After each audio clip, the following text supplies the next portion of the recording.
Yo, Beth. That shit crazy. On a Tuesday, it's All Even with your boy Barry Grant. You can catch me on Instagram and Twitter at All Even Podcast. You can listen to the show on SoundCloud as well as YouTube, Anchor, Spotify, Google Podcasts, Apple Podcasts, Breaker, and wherever you find your podcasts available. And trust me, go to YouTube, hit that subscribe button, like, share, comment, because the page is growing, baby. At All Even Wave. Get on that wave. I'm trying to tell y'all, I don't want to have you left behind. I don't want you at the side of the road with your hand out, thumb out, saying, hey, I'm trying to catch that All Even wave. I don't know where it's at. No. Get on it now. Subscribe. Lots to get into. Brian Cashman and the Yankees, they look terrible, and I'm going to talk about that. I'm also going to talk about the top 5 quarterbacks in the NFL draft. I'm going to rank them in order. Steph Curry's running amok in the NBA, and he's not a candidate for the MVP. Yes, I said it. And then the greatest segment on the planet, Dummy of the Week. So let's just jump right into it. 16 games into the season. 16 games into the Major League season, and the Yankees don't look so good. Why is that? Is it the fact that they don't have any talent? No. Is it the fact that they've had some injuries? Yes, they've had some injuries. But that's not what I want to talk about. What I want to talk about is them being 6-10. They just picked up a win tonight, 3-1 against the Braves. Decent win, but they're still not scoring any significant runs. The problem is that they can't hit. And they can't hit because this team was designed to smash and mash home runs. That's all they do. They can be able to hit a 2-run bomb like the best of them. But in regards to bunting somebody over, situational hitting, stuff like that, it doesn't exist on this Yankee ball club. I'm not even a Yankee fan. I just love baseball. It's a New York team, so I'm definitely going to cover it. And I'm going to be very critical of what I'm seeing. The Yankees right now sit at 6-10. One of the worst teams in all of baseball, especially in the American League. And like I said, is it due to pitching? Yes, the pitching has not been stellar. But pitching is not the reason why they're 6-10. It's the fact that Stanton is batting 170. Hell, he struck out 2 times tonight. 2 walks, 2 strikeouts. Judge is batting 240. He's hitting some home runs. Yes, he's delivering. But there's only one guy on this entire team that's hitting 300, and that's DJ LeMahieu. Now, it's the players that deserve to be criticized, and they have to step up and all of that stuff. Cool. But there's 2 people that I actually want to highlight here that I think is the problem. The first one I'm going to speak about is Aaron Boone. Aaron Boone was hired here because, he's not a yeller. He's a teacher. He knows how to speak to the players. He can be able to motivate them without being that guy yelling at them like a Lou Piniella. He sold them on being the residential good guy babysitter as a manager. Because we all know that in baseball nowadays, managers don't manage. The GM hands them advanced analytics, says this person's supposed to be batting here, based on this. Okay, that's what they do. There's no managing anymore. So Aaron Boone, when the Yankees are struggling, all of a sudden he wants to call a players meeting and he wants to yell. He wants to try to motivate these guys. I'm sure they're looking at him like, you're yelling? You? I'm definitely not listening to this. This is not what we signed up for. This is not what you got hired for. So what are you trying to prove? Who are you being right now? Because you're not being you. You're being a caricature of yourself. This is not you. So Aaron Boone, to me, has always been that manager that kind of skated by with a talented team Has he done much with this team? No. Aaron Boone kind of reminds me of Steve Kerr.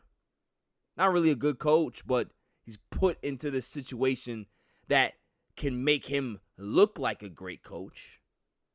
It's what Aaron Boone is. I don't believe that he's a great motivator. I don't believe that he's a great X and O's guy. I don't believe that he teaches good fundamentals on this team. I don't. Joe Girardi was that. Joe Girardi was the hard-nosed, no-nonsense, I'm the manager, you're the player. I loved guys like that. But that was too hard for Yankees management to bear. The players probably weren't happy about how Joe Girardi was managing them. It's too hard. Pressure is enough. Long season. We can't have our manager screaming at us. So now here comes Aaron Boone. Hey, guys, I'll take the job. I won't yell at all.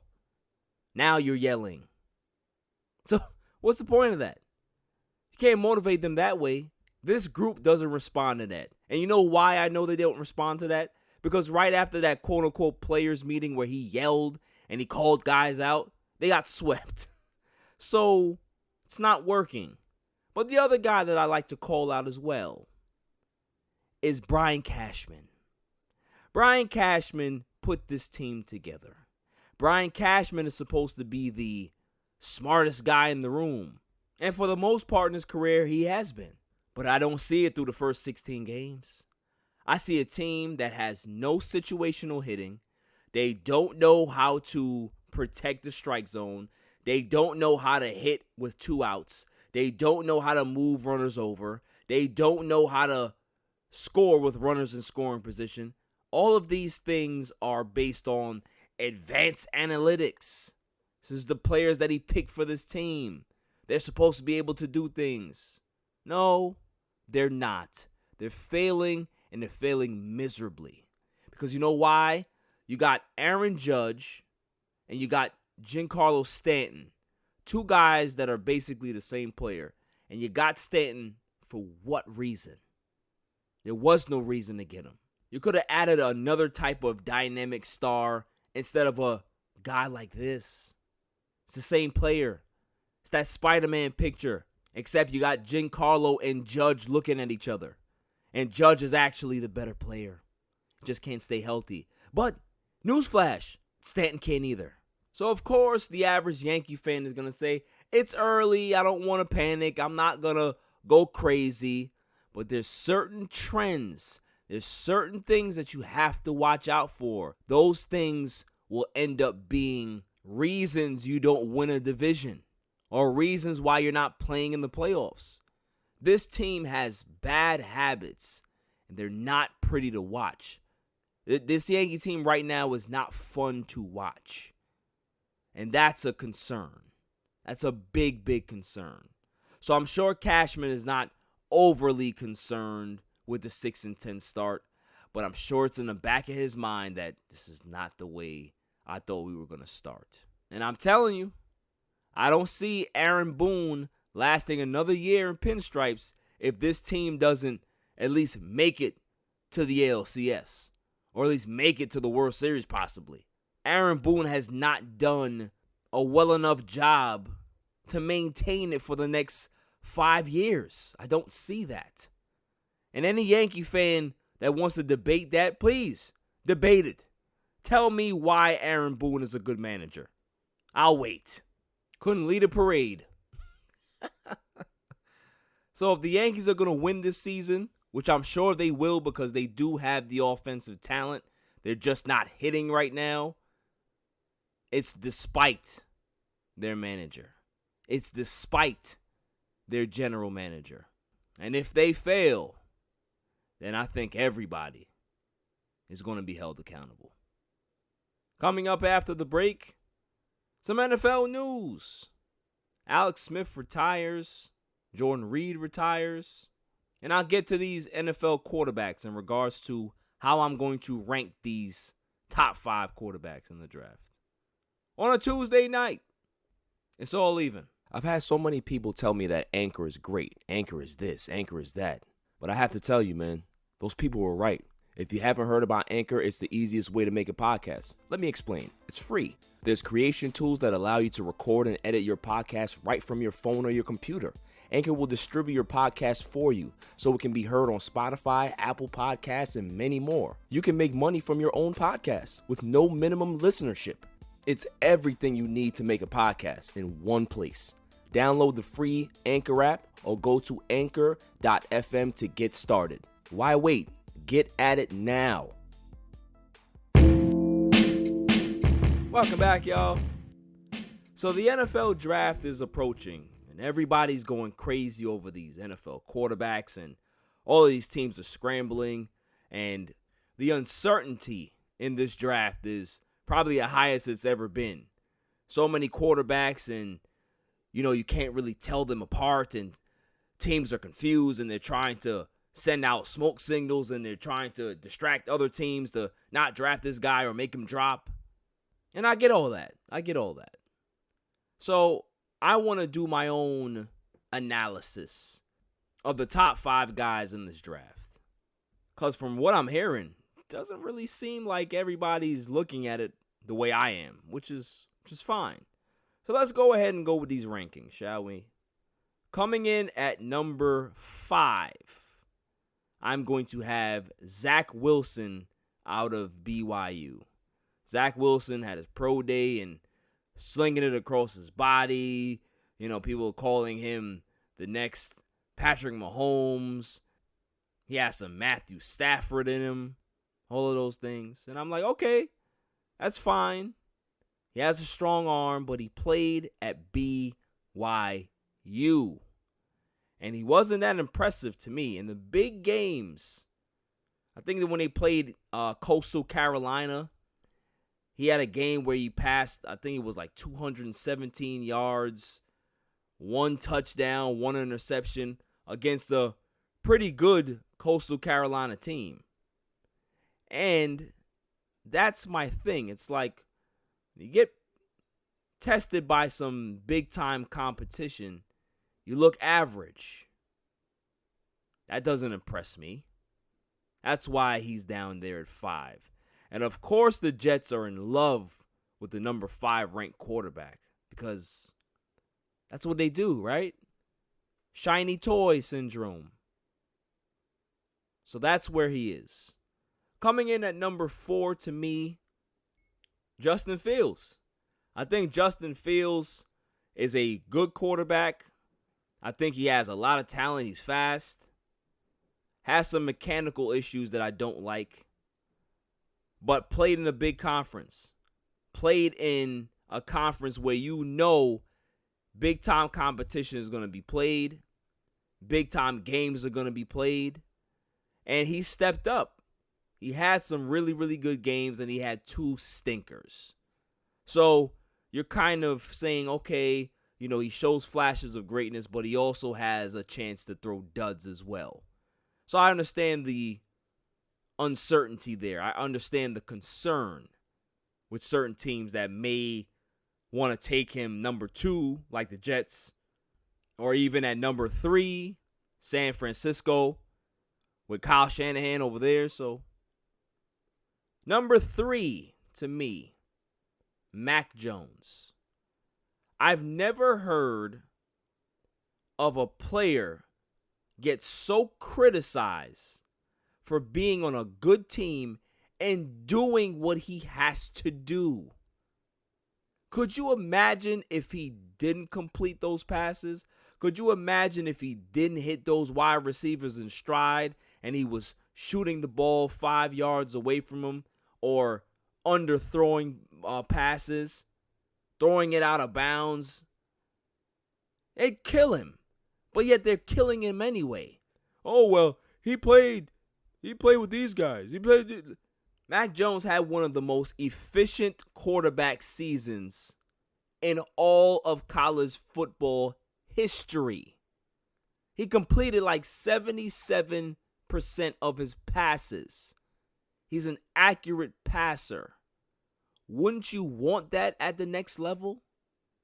I don't understand how a guy that's done everything right, Now, granted, the sample size is small. I think he's only started 16 games or so.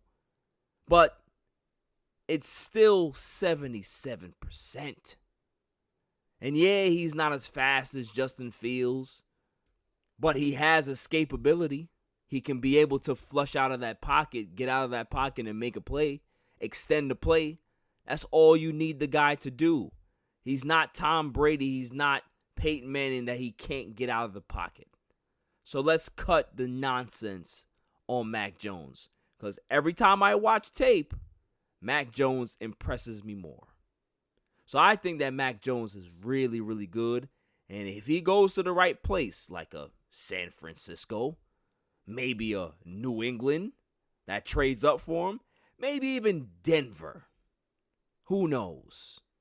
But any one of those good places gets a quarterback like that, everybody's going to be like, man, this Mac Jones guy is pretty good, huh? Yeah, I'm sure. Coming in at number 2 is arguably, in my opinion, the most talented quarterback in this draft. Trey Lance. Trey Lance can do it all. Plus arm, strong arm, can run out of the pocket, mobile, run people over. The last season that he actually played, 28 touchdowns to no interceptions. The kid is accurate. The kid is talented. The kid is fearless. The kid has the tools that you need to win. 6'4", 225, 30 pounds. He's a beast. Every time I see tape on this kid, just like Mac Jones, I say to myself, that's the guy. That's the guy. He has it. He has that special it quality, that superstar gene. Trey Lance has it. And I can tell you who doesn't. Zach Wilson. Zach Wilson's just a guy. And last but not least, we have, of course, Trevor Lawrence. Trevor Lawrence, to me, is the best pro prospect since Peyton Manning. Everybody wants to put in Andrew Luck. I'm going as far back as Peyton Manning. I think Lawrence is better than Luck. I think Lawrence could be better than Luck. That's just my opinion. Plus arm, can be able to make every throw, can get out of the pocket. Big kid, 6'6", 235, leader, won at the highest level, beat the hell out of Alabama. That's always a precursor to knowing that you're going to be good. Check Deshaun Watson. So he has all the tools. Now, is he in the right situation? I don't know. Urban Meyer's there. Urban Meyer's a bit of a flake. You know, I've said things about him on this show already that he kind of reminds me of Red Fox when he used to hold his chest. Oh, Elizabeth, it's a big one. Like he's always, I got to step away. So we'll see how long Urban Meyer ends up staying here.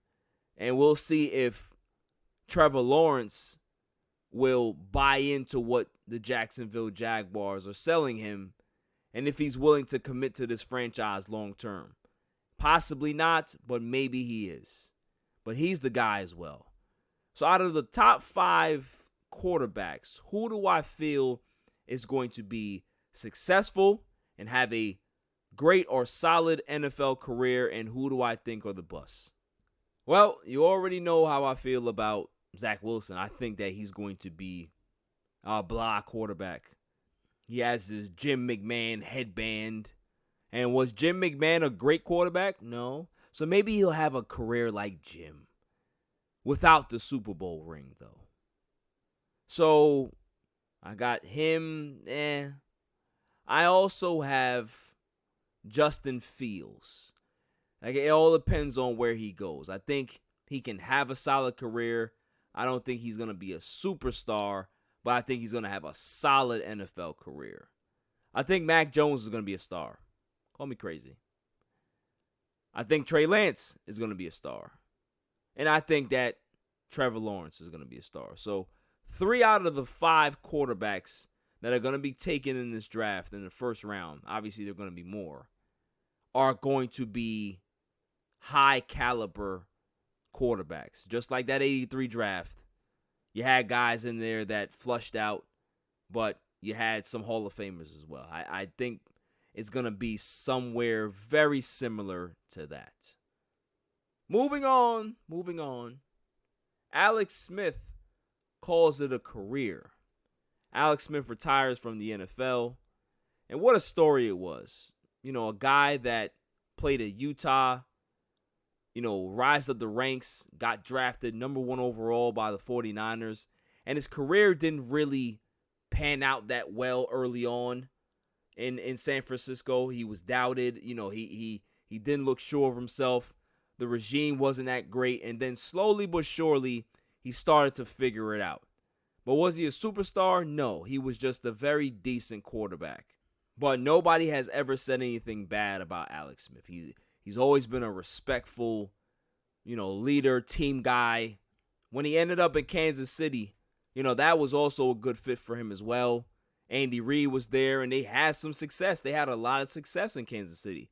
They won a lot of games. But was he a guy that was able to get them over the hump? No. So, Patrick Mahomes got drafted, and the rest is history. He ends up going to Washington and actually puts up a very good season. Comes back the next year and, has that horrific injury. The fact that he's standing, he's running, he's able to do things with his wife and kids. It just, it's nothing short of remarkable and amazing. His leg looks like it's just mangled. But hard work, perseverance, the will to be great is what he showed. And I respect guys like that. I respect guys that know how to build their careers up, know how to build themselves back from ground zero and keep moving. That's what he did. To the point where Washington didn't even believe he was going to play. He gets cleared by his doctors, and Haskins gets cut, guys get hurt, and here comes Alex Smith. He plays well, he wins comeback player of the year.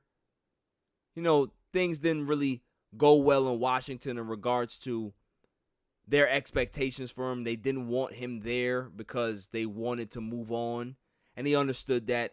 And at that point in his career, it's like, okay, do I want to continue to bounce around and be a backup quarterback and, possibly have some complications with this leg playing football, or maybe I'll run the risk of getting low bridged again, and who knows, I may be in a wheelchair. I survived this to tell the story, and I'm just going to walk away. And respect, kudos to that man. Because what he went through, it's stuff of movies. I think they should make a movie out of Alex Smith's career. They really should, because you can't write that. Not even good writers can write something like that. How it ended, he retires on his terms. Nobody told him, hey, we don't want you anymore, and you can't sign anywhere else. You're a bum. And then you just have to tuck your tail between your legs and just go home. No. He said, listen, I don't want to do this anymore. There's offers out there, but I don't want to do this anymore. I want to be home. So respect to that man.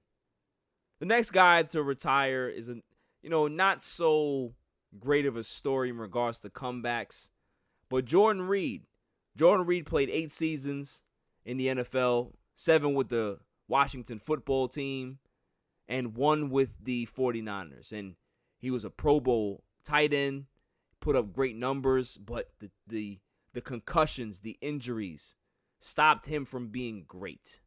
And every time I see Jordan Reed, it's like, what could have been? He could have been one of the best tight ends to play this game, be up there in the upper echelons with the Antonio Gates, the Kelce's, the Gonzalez, the Shannon Sharps. He had that type of ability, but it just wasn't in the cards. And that's life. That's what happens. You give it your all. The mind is there, but sometimes the body isn't. And I also respect him for knowing it's time and walking away rather than keep playing, keep getting hurt, keep getting these concussions, and possibly having some CTE issues down the road. No. Call it a career, my dude. So, salute. Definitely respect that man for that. In other news, the Cowboys and Jerry Jones. Jerry Jones is always a funny guy because he's so candid. And he's like, there's been some talks to, we've gotten some calls for the number 10 pick. So, we might be thinking about moving it. And I'm like, no, don't move it. If you're going to move it, make sure you move up. Don't go down. Don't go back. Don't go into the next round. No. Kyle Pitts, Patrick Surtain, J.C. Horn. That's the only 3 guys I want.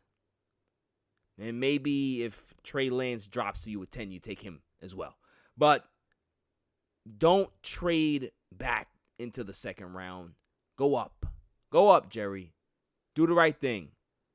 You got to listen and make sure that when Atlanta calls, you pick up and you make the deal. You get it done. Lock in number 4.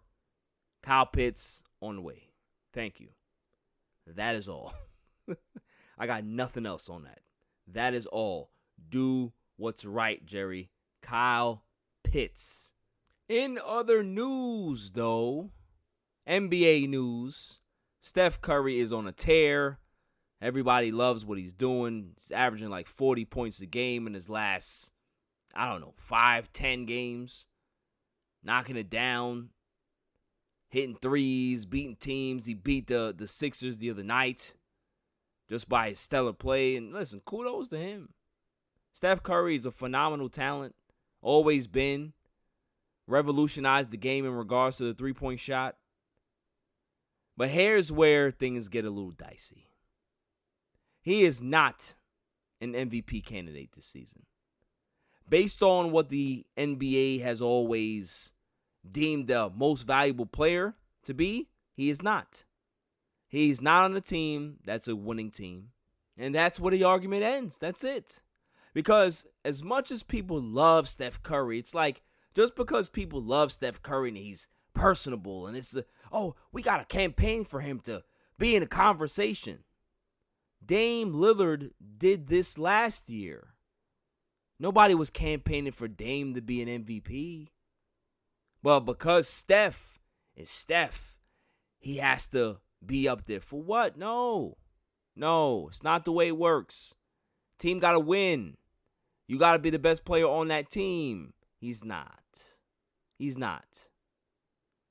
Dame before him, Harden before him, Russ before him. There's a whole bunch of other players that have had great seasons on bad, mediocre teams that are not going anywhere, that have fallen short of MVP.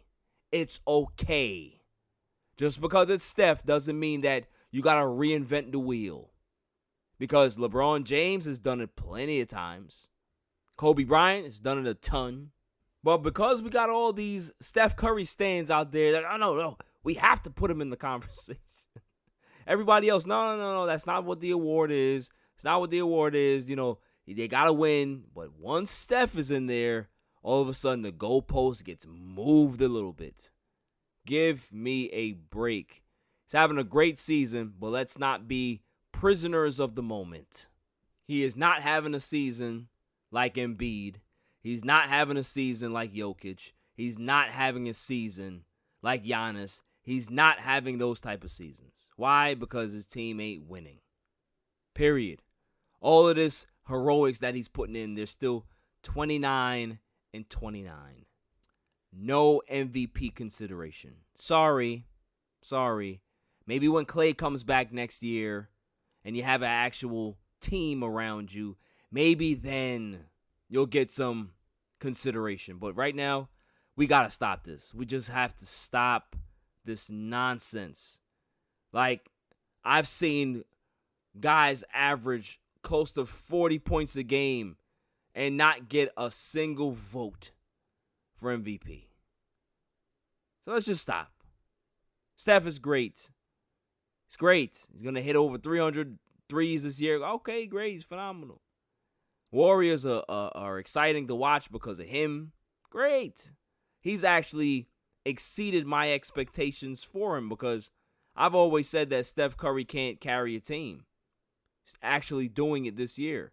So I can't knock him. But in regards to saying that he needs some votes for MVP, hell no. Hell no. In other news, real quick, Chris Paul has passed Magic Johnson for 5th all-time on the assist list. Kudos to him. He's had a great career. He really has. And the only thing left for him to do is to win a championship. Does he have a legit chance this year to do that? Yeah, I guess. Suns are a good team. But do we really think that they're going to beat Denver or the Lakers in the playoffs? No. So Chris Paul continues to defy the odds. You know, wherever he goes, they win. And that's a testament to his leadership. You know, he's always gotten a bad rap in regards to guys not wanting to play with him or, you know, he demands too much of his teammates. But the results are the results. He gets it done. Does he win titles? No. But he definitely knows how to repair an image for a franchise. And that, to me, is like honorable mention. You know what I mean? You might not be a champion, but you get honorable mention for that. So, respect to Chris Paul as he continues to, you know, rewrite history. Coming up after the break, the greatest segment on the planet, Dummy of the Week. On a Tuesday. It's all even. Yo, it's your man DJ G Money from that Flip the Script podcast. You see it? We in the studio right now. Flip, shut up. Yeah. Oh, listen. Shout out to the All Even podcast. My man Barry Grant Jr. What's up, man? What happened? What you want to say to the people? Shout out somebody else's podcast. Yeah, my nigga the joint. What's up? All Even. All Even podcast. Yo, it ain't even up here, boy. We put this. What's up, man? All Even. Yo, you. Oh my God. What's up with you, man? Now you. Well, that's a shout out. You keeping this? Yeah, keep all that. You want to jump All in the Even camera? podcast, right? Yeah, All Shout out Even. to All Even podcast, right? All Yeah. Even. That's your man. My man. All right, shout out to All Even podcast. 100%. He cool. Is he cool? Let me see. Is he cool? D. What is it, D? Oh. What's that about, D? Cool,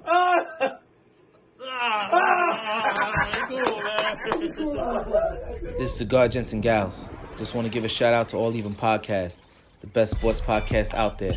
Keep up the amazing work. Also check us out at cigargentsandgals.com. We're everyday apparel for cigar smokers. Let's get it. What's going on? What's up with you? It's your boy the Candyman, the ALFRE to the D. It's your boy Alfred from the Rap Lab podcast. And it's the one and only True G. Just call me the QG from the Rap Lab podcast.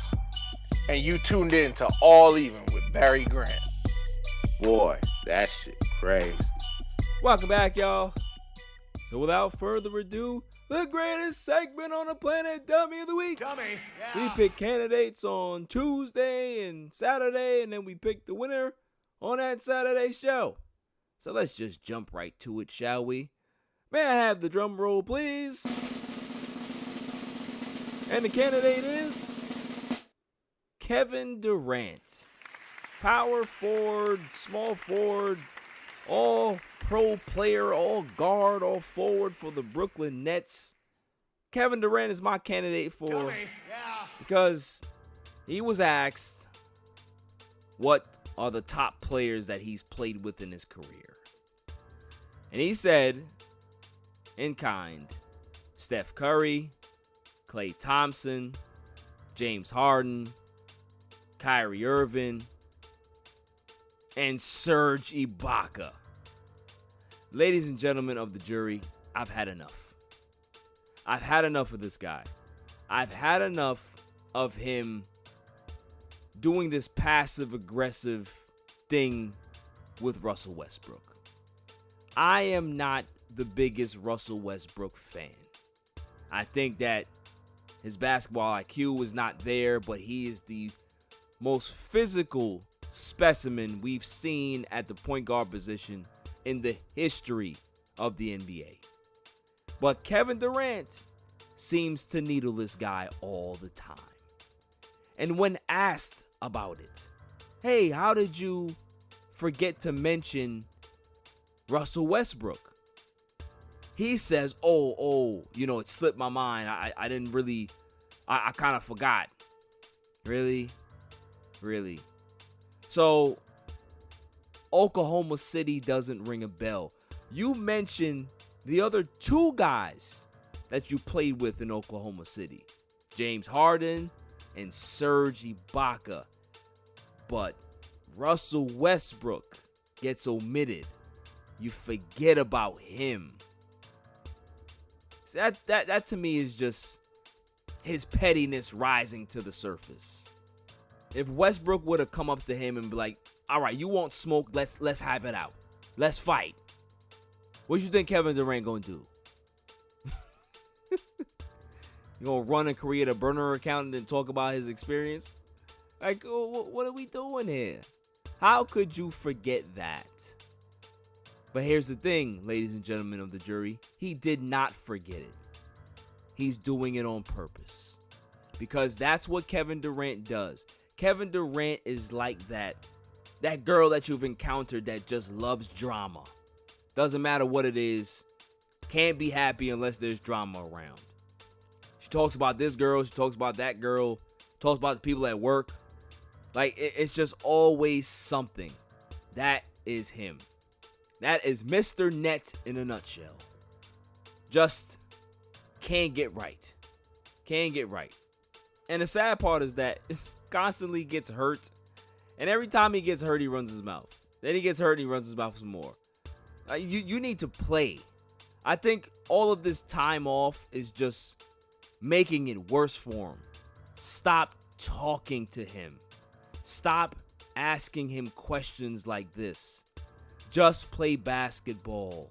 Nobody cares what he has to say. And yet, a mic is constantly put in his face. Pause. And maybe the reason why he's always hurt all the time is maybe because the dummy truck keeps running over him. That's probably what it is. Undisclosed injury. Dummy. Kevin Durant is going to be in 2 Hall of Fames. He's going to be in the Naismith Hall of Fame for his basketball prowess and his accolades. And he's definitely going to be in the Dummy Hall of Fame. So Kevin Durant, you are holding more L's than a weed cipher. But you're possibly a winner for Dummy of the Week. That's all for this show.